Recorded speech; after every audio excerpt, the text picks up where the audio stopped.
Gaurko salpenean, hezkuntza zerbitzu publiko gisa, Europar Batasuneko instituzioetan eta dokumentoetan zelan ikusten dan, azaldu dugu batez be. Oso ikuspegi konzeptual batetik aztertuta.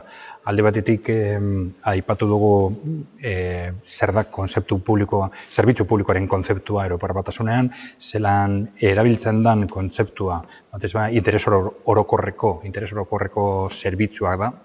Interes horreko zerbitzuak, Europar Batasuneko instituzioen arabera konzeptu errazago da eta zehatzago da zerbitzu publikoan konzeptua baino. Argi definitzen da hezkuntza interes orokorreko zerbitzu moduan eta interes orokorreko zerbitzuen barne zerbitzu ez ekonomiko gisa, salbuespen batzukin. Konkretuki salbuesten da finanzazio publikorik ez duten jarduera, hezkuntza jarduera zehatz batzuk. Baina oro har hezkuntza ekonomikoa ez den zerbitzu publiko edo interes orokorreko zerbitzu gisa hartzen da. Oso interesgarria da azpimarratzea zerbitzu publikoaren konzeptuarekin Europar Batasunean aipatzen diren edo azpimarratzen diren helburu batzuk, helburu konzeptual batzuk eta horien artean batez be erabiltzaileen partaidetza, erabiltzaileen interesa, erabiltzaileen boterea. Zerbitzu publikoak eta interes orokorreko zerbitzuen eraginkortasuna eta efizientzia oso modu zuzenean lotzen da erabiltzaileek duten boterearekin. Eta bereziki interesgarria da hori gizarte ekonomiaren ikuspegitik neurri batean oso lotuta dagozalako kontzeptu biak. Europatik sustatzen diren ereduak oso maila kontzeptualean dagoz lotuta ikastolen eredurarekin gizarte ekonomiarekin lotuta dauen neurrian eta eredu mutualistarekin lotzen den neurrian. Alde batetik berebiziko garrantzia emoten zaio erabiltzaileen partaidetzari, erabiltzaileen botereari, eta botere hori neurri handi batean lotzen da erakunde bakoitzean erabiltzaile horiek duten boterearekin. Bestetik, hainbat dokumentuetan azpimarratzen da gizarte ekonomiak oro har hezkuntza zerbitzuan izan behar duen pisua eta garrantzia, eta bestetik ekonomia sozialaren barne, konkretuki eredu mutualistak eta horren barne eredu kooperatiboak, da ikastolen ereduak duen garrantzia eta izan behar duen pisua. Kontutan hartu behar dugu, Europar Batasunaren politikak arlo honetan oso maila kontzeptualean geratzen dire. Praktika legearen ikuspegitik, finanzazioaren ikuspegitik, estatu eta eskualdeen eskuetan geratzen da, baina bai argi dago Europar Batasunaren politiketan eta definitzen diren kontzeptu oinarrizko irizpide horietan oso ondo kokatuta dagoela ikastolen. Sí, ciertamente nos encontramos en momentos de grandes cambios, ¿no? Y estos cambios pensamos que también afectan al sector público y a la administración pública en general, ¿no? Pensamos que los tiempos también de lo público hay que revisarlos, hay que hacer una profunda revisión de los modelos actuales, basado fundamentalmente en dos grandes criterios, ¿no? El de la eficiencia. Ya no valen los servicios públicos que pueden ser mejorados, es decir, la propia ciudadanía entiende que quiere que se preste el servicio eficiente, en el cual con una correcta gestión económica y con una prestación adecuada del servicio, y al mismo tiempo un modelo participativo, ¿no? Tampoco valen los esquemas de la democracia representativa que se está cuestionando fundamentalmente en el sur de Europa, porque el ciudadano ya no puede estar pasivo, ¿no? El ciudadano ve a lo público como algo en el que quiere participar, y en este campo también se puede hacer esta misma reflexión en el ámbito de la educación. Bien, en relación con la reflexión sobre la reforma o la revisión de los modelos administrativos y de gestión de lo público, el tema de la educación tiene especial significado, y lo tiene por varios motivos, ¿no? El primero, porque no tenemos una ley de educación, es decir, y el propio sistema para la búsqueda de esa coherencia e integración con el sistema, yo creo que a todas luces vemos que es necesaria esa ley, esa educación, y al mismo tiempo porque es muy importante de cara a la consecución de la igualdad, o sea, de oportunidades y de la cohesión social, garantizar primero, o por decir más correctamente, primero definir quiénes conforman parte del sistema educativo público, de carácter público, y al mismo tiempo cuáles son los derechos y obligaciones de todos ellos que conforman, como digo, este sistema público. Para ello es obvio que necesitamos, ya no solamente por la aplicación de leyes orgánicas que nos pueden llevar a la necesidad de una ley de educación, sino como una necesidad de la sociedad vasca de definir, dar coherencia, integrar su propio modelo de lo público educativo, definirlo, concretarlo y generar derechos y obligaciones de todos los centros con la participación de todos los agentes educativos. En este modelo de integración que defendemos de lo que sería un nuevo sistema público de gestión de la educación, de alguna forma no es que se busque una financiación extra de lo actualmente sano público, sino que se busca una integración y una coherencia del sistema, ¿no?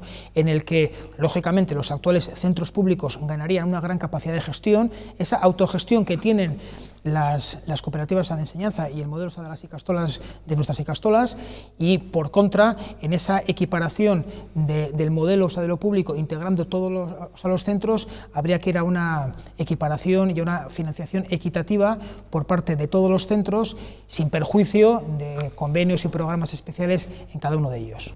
Hicimos un pacto social por la educación entre todos los agentes diversos educativos que había en Cataluña, en donde ya se empezaban a dibujar las cuestiones más relevantes o más complicadas de nuestro sistema educativo. Básicamente podíamos hablar de una cuestión, que era la más nuclear, alrededor de ella giraron las demás, que era la necesidad de, digamos, atenuar la dualización progresiva que se producía entre la escuela pública y la escuela concertada. A partir de aquí se trabajó en este punto para ver cómo podíamos hablar de trabajo conjunto de escuela pública o escuela concertada, trabajo coordinado, y de cómo en este aspecto era necesario mejorar el sistema de escuela pública, darle elementos a la escuela pública para que pudiera competir, si se me permite la palabra, en un marco con la escuela concertada, con elementos básicamente de autonomía, de dirección y de posibilidad de creación de equipos, por tanto, una cierta elección de su profesorado, etc. Esta fue la primera parte del pacto, fue interesante, fue muy útil, porque marcó los elementos más importantes que teníamos, pero también tuvo sus dificultades, porque he comentado que fue un pacto por suma, y ahí todo el mundo puso pues, lo que le parecía, y a la hora de interpretarlo pues era terrible, ¿no? Y por tanto, de ahí a la ley era lo que nos interesaba que sucediera para que una ley aclarara la situación, nos diera elementos más claros de cómo actuar, de cómo trabajar. Una ley necesariamente siempre es más clara, ¿no? Y por tanto, pues esta era nuestra intención. ¿Y se hace la ley? Y se hace la ley. ¿Qué coge del pacto? Bueno, la ley coge los elementos del pacto, los coge todos, o sea, entra en una cuestión importante, y es esto, intentar resolver el sistema público concertado y intentar introducir elementos de modernización de la escuela pública, sobre todo, y en general de toda la escuela, en general, sobre todo en cuestiones de autonomía, y en el caso de la escuela pública, dirección, y en general también rendición de cuentas, evaluación. O sea, la idea de decir, vamos a desregular tanto como podamos, es decir, abrir puertas, abrir ventanas y pedir cuentas. O sea, yo te pido que llegues hasta aquí. Llega como quieras, pero llega. Y al final te voy a pedir cómo has llegado. No cómo lo has hecho, sino, hombre, si has hecho cosas que no están bien, no. Pero cómo has llegado no me interesa más si has llegado.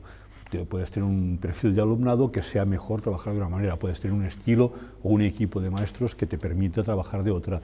Bueno, pues todo esto te conforma un proceso que te lleva a unos resultados fantásticos. Si los resultados son buenos, fantástico. El proceso igual no me gusta nada, pero, o yo no lo haría así, pero esta era nuestra idea. Por tanto, más autonomía, más dirección y sobre todo evaluación. ¿Cómo lo tomaron los centros? Bueno, hubo bastante, durante todo el proceso de la ley tuvimos bastante problema, especialmente con el movimiento sindical. Toda reforma tiene un coste. y los costes de la reforma son altos. No, nadie quiere ser reformado. En el fondo, aunque estemos mal, nos gusta estar como estamos, porque pensamos que si cambiamos igual estamos peor, ¿no?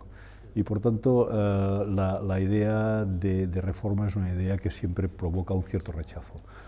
Pero, bueno, ahora puedo hablar a años vista ya de cómo fue. Yo creo que hay elementos que han funcionado francamente bien, o sea, todo lo que es autonomía, direcciones, todo esto, equipos, proyectos, esto ha funcionado francamente bien, es muy interesante. En cambio, no ha funcionado también el tema pública concertada, porque además es que la crisis en esto ha sido brutal, claro, porque uno de los elementos para poder resolver el problema pública concertada era hablar del modo del concierto, lógicamente subirlo, y todo esto tiene unas repercusiones presupuestarias tan enormes que es dificilísimo afrontarlo. Pero bueno, también se han puesto bases, también se han hecho cosas, también se ha avanzado en ese sentido. Euskal Herriarentzat aldarrikatzen dugu hezkuntza sistema propio bat, eta bide horretan ezinbestekoa ikusten dugu, gainera aukerak daude, Araba, Bizkaia eta Gipuzkoan lege bat aurrera eramatea, ezta. Era horretan, lege horrentan argertu behar diren helburuak eta lehentasunek gure ustez hauek izango ziren, ezta. Alde batetik, lege horretan argi geratu behar da zein den hezkuntza zerbitzu publikoa. Bigarrenez, bultzatu behar da euskeran ardaztutako eleaniztasuna. Bestetik, konpetentzietan oinarritutako euskal kurrikuluna bultzatu eta sustatu beharko du.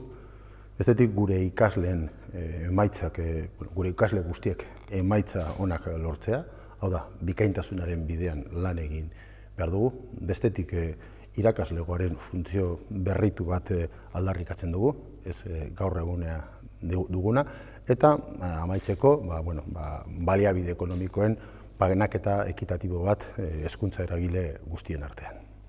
Euskal Hezkuntza Zerbitzu Publikoaren ingurua hiru ideia nagusi. Lehenengoz, nortzuek osatuko lukete Euskal Hezkuntza Zerbitzu Publikoa. Eta guk garbi aldarrikatzen dugu finantzazio publikoa jasotzen duten ikastetxe guztiek edozen dago titulartasuna izanik izan behar dutela horren partaideak. Bigarren ideia nagusi bat, eta garbia da ere kasu honetan, zeintzuk izango lirateke ikastetxe hoien betebeharrak eta eskubideak. Eta gure kasuan garbi ere azpimarratu behar da batzuen eta besteen betebeharrak eta eskubideak berdinak izan behar direla. Eta hirugarrenik zer beharko litzatekeen bide horretan momentu honetan ikastetxeak jartzeko. Alde batetik finantzazio ekitatiboagoa, bestela ezinezkoa izango baita ikasle guztien hezkuntza eskubidea bermatzea, eta bestetik era demokratiko baten kudeatu behar dela. Eta demokrazia hitz egiten dugunean, esaten dugu barrura begira, zein kanpora begira. Barrura begira titulartasuna hezkuntza atalean konpartituz, eta kanpora begira administrazioarekiko deliberamendu partekatua bultzatu behar dugula, sustatu behar dugula. Horiek izango lirateke zutabe nagusiak, elementu nagusiak gure proposamen honetan.